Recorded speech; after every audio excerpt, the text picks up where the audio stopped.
पहले भी हम लोगों ने धरना लगाया, उस वक्त मदन प्रजापति ने धरना लगाया, सबने साथ दिया। कोई भी राजनीतिक दल नहीं, उस समय कांग्रेस, बीजेपी, दूसरे सब लोगों ने, आप लोगों ने उस धरने के अंदर सहयोग किया। और उस वक्त जो उन्होंने समाधान बताया, वो समाधान नीचे धरातल के ऊपर नहीं आया। आज कोई भी हम लोग बात करेंगे, वार्तालाप करेंगे, तो कोई ना कोई किसी पर तो विश्वास करना पड़ेगा। और उस समस्या का समाधान नहीं हुआ। मेरी जितनी समझ है कि वो चंद फैक्ट्री जो वहां बनी हुई है, जब तक वो प्रदूषित पानी छोड़ना बंद नहीं करेंगे, तब तक इस समस्या का समाधान नहीं हो सकता। और वो बिल्कुल गैर कानूनन है।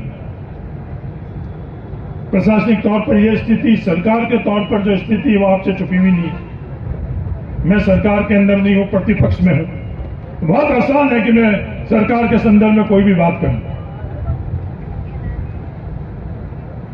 सरकार के अंदर जब तक प्राथमिकता नहीं होगी, तब तक सरकार उसकी समस्या के लिए वो काम नहीं करती। तो क्या हम लोग प्राथमिकता बना पाए हैं? ईमानदारी की बात है कि हम लोग नहीं बना पाए। 12 साल हो गए, ये कहना तो आसान है, पर 12 साल के अंदर किसी सरकार के सामने हम लोगों ने ये प्राथमिकता बनाई? 12 साल के अंदर हमारी किसी सरकार के सामने ये प्राथमिकता नहीं। किसी जाति की, समाज की, धर्म की बात आई तो हम लोग लाखों लोग इकट्ठे होकर और सरकार के सामने अपनी बात, मांग तो बड़ी ताकत से रख लेते हैं। तो ये जो समस्या है, इसके लिए हम लोग रख पाए या नहीं रख पाए, ईमानदारी की ये बात है कि हम लोग नहीं रख पाए। तो सरकार के सामने जब तक हम लोगों की जायज ये मांग है, ताकत से हम लोग नहीं रखेंगे, जब तक सरकार हम लोगों की तरफ नहीं देगी। बातें करने में कोई भी बात कर लेगा, और सरकार भी बहुत टेम्परेरी है। सिर्फ 60-60 महीनों के ये पट्टे मिलते हैं। 60 महीने के अंदर 8-9 महीने चले गए हम लोगों के। अब सरपंच साहब आप बोल रहे हो आना नहीं आने का, और सरपंच साहब के पट्टे मुश्किल से 6-6 महीने के बचे। ये सरकारें भी बड़ी टेम्परेरी है। 60 महीने के बाद हर सरकार आती है लोगों के बीच रिन्यू कराने के लिए। उस वक्त हम लोग अगर प्राथमिकता से अपनी जो समस्या है, उस समस्या के संदर्भ में एकजुट हुई, तो सरकार अपने आप ही समस्या का समाधान करेगी।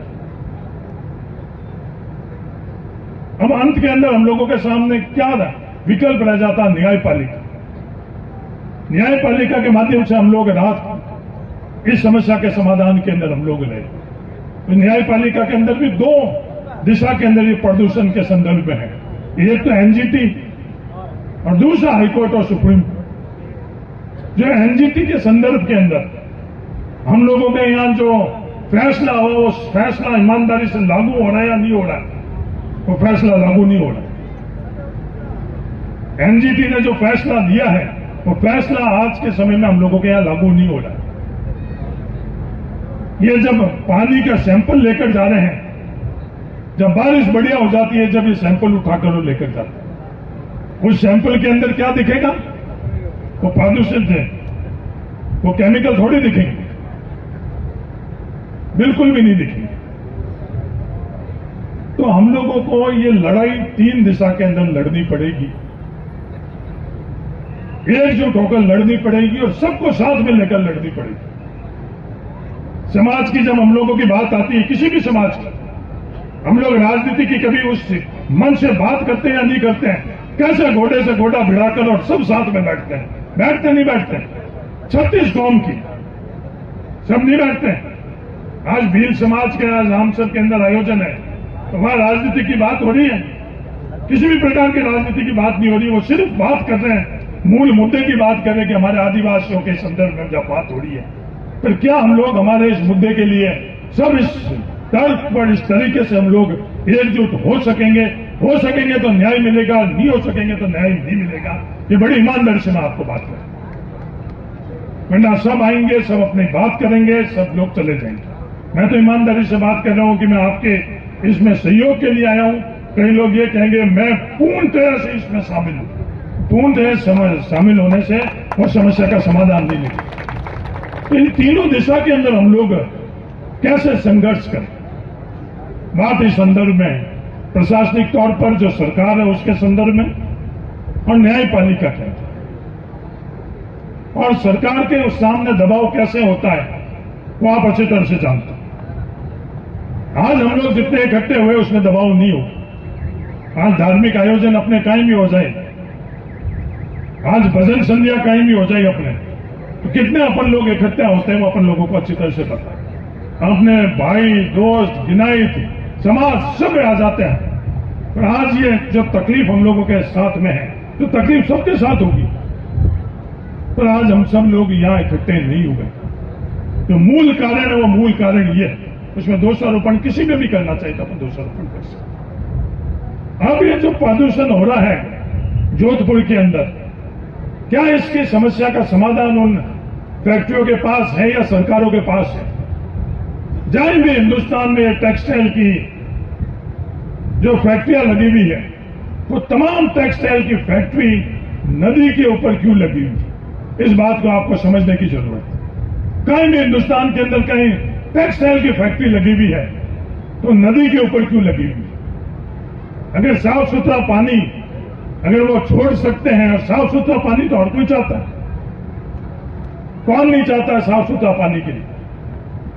पर ये पूरी की पूरी चीजें हैं कि वो साफ पानी करने की लागत बहुत आती है, और लागत ज्यादा आने के कारण वो इस बाजार में टिक नहीं सकते, इसलिए वो साफ पानी करने के लिए को नजरअंदाज कर और जो भी दूसरा रास्ता है वो रास्ता इख्तियार कर, कि बाकी जगह जो फैक्ट्री चल रही है उनको बिना साफ किए हुए पानी उससे नदी के अंदर डाल दिया जा रहा, जो अपनी लूणी नदी पूरी खत्म हो गई है। ऐसे देश में और कई नदियां खत्म हुई हैं।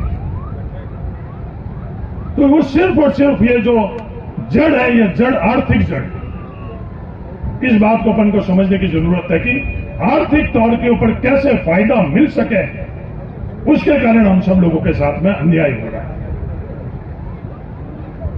अगर इन सब बातों को अपन लोग नहीं समझेंगे, एकजुट नहीं होंगे, तो हम लोगों को न्याय नहीं मिलेगा। और बहुत कम फैक्ट्री है, तो फैक्ट्री भी ज्यादा नहीं है, तो हजारों फैक्ट्री नहीं है जिससे प्रदूषण हो रहा है जोधपुर के अंदर। बहुत कम फैक्ट्री है, पर वो सोच और जो संगठन उनका है वो बहुत मजबूत है, और अपनी सोच संगठित नहीं है, अपन आपस में संगठित नहीं है। इसके कारण हम लोगों के साथ ये अन्याय है।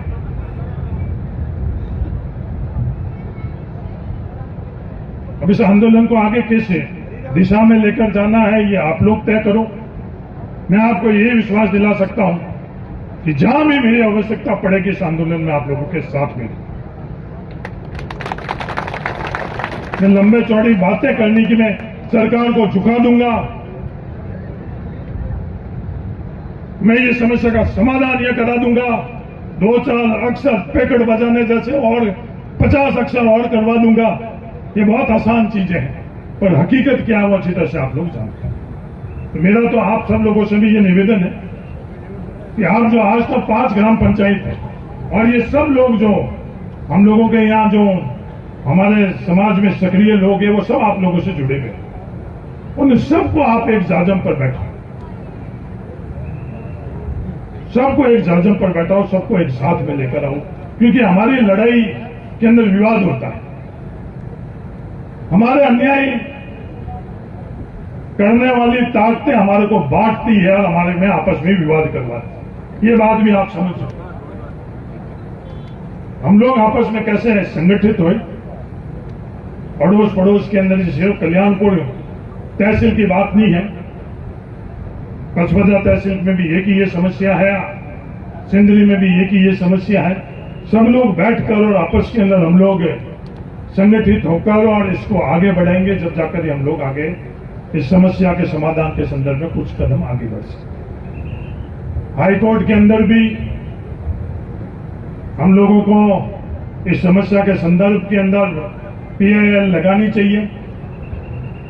कोर्ट भी सस्ता नहीं है, जो सुप्रीम कोर्ट के अंदर जाते हैं वो अब लाखों की बातें नहीं रही है, करोड़ों की बातें होंगी। सामने वाले जो ताकते हैं उनके पास करोड़ों की व्यवस्था है, और हम लोगों के पास लाखों की भी व्यवस्था नहीं है। इसलिए जैसा वो फैसला कोर्ट से हुआ हुआ, NGT से हुआ हुआ फैसला, तो भी उनकी उस किस ताकत के कारण हम लोगों पे वो नजरअंदाज हो रहा है।